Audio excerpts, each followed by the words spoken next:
Here's what you need to do. You've got to first shave your head. You dress all in black. You've got to wear a white robe, eat only kosher foods. You've got to become a vegetarian. You face Jerusalem. You've got to face India when you pray. You pray only in Hebrew, and you grow a nice big beard. And if you do all of those outward cultural things, you'll discover the God of the universe. And I'm thinking, this is crazy that someone thinks that they can force their culture on God, and that God's going to be impressed by what you wear, what direction you face when you pray, what you eat, and all these sorts of things. It seemed to me that if there was a God out there who could be known, he should be able to be recognized no matter where I face, no matter how I'm dressed, because he's God. Growing up, we always understood that we had our Bible and the Gentiles had their Bible, the New Testament, and that they were two completely separate books.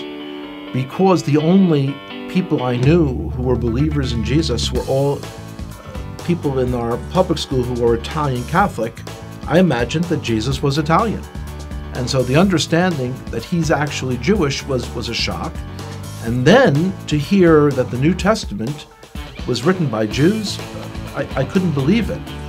My expectation was that the New Testament was like my grandparents had told me. It was a book on how to persecute the Jews, and it's something you should stay away from. Of course, when you're told you should stay away from something, curiosity gets the best of you, and you've got to see it. When I opened the New Testament, I was expecting to find a handbook on how to persecute the Jews. My grandparents had warned me that it was written by people who killed the Jews.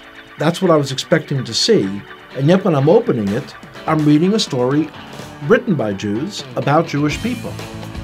The New Testament was a fascinating book. And so as I opened this book in the library, I kind of looked around, made sure that none of my friends had seen me taking a Christian Bible off the shelf.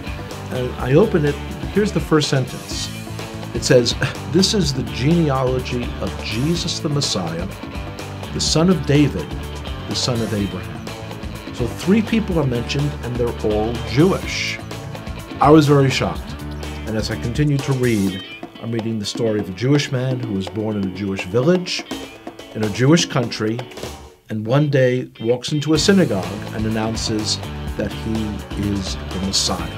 The more I read the words of Jesus, the more I became attracted to him.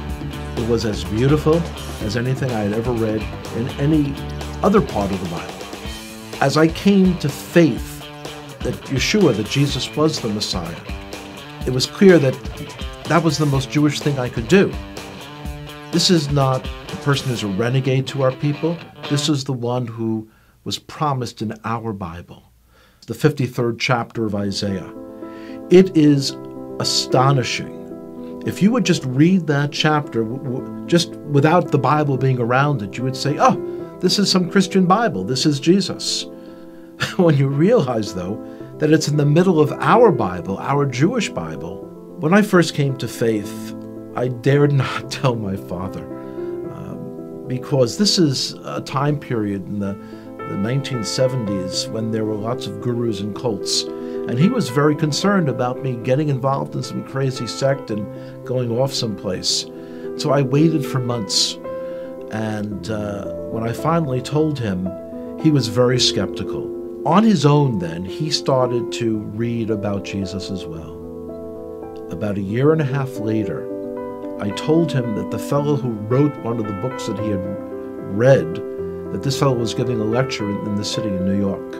And he agreed to come out to hear that person. And one of the most amazing moments of my life was the speaker said, "Would everyone here who is a Jewish believer in Jesus, would you raise your hand?" And I raised my hand. My father also raised his hand. And I looked over and I said, "Pop," he didn't say would all the Jews raise their hand. He said, would all the Jewish believers in Jesus raise their hand?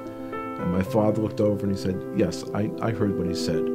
The decision to come to faith in Jesus as the Messiah was not something that was a momentary lark. It wasn't something that was a passing fad. And I could see changes in myself that I knew were not from within myself. I had kind of tapped in to a truth for our Jewish people that was very powerful.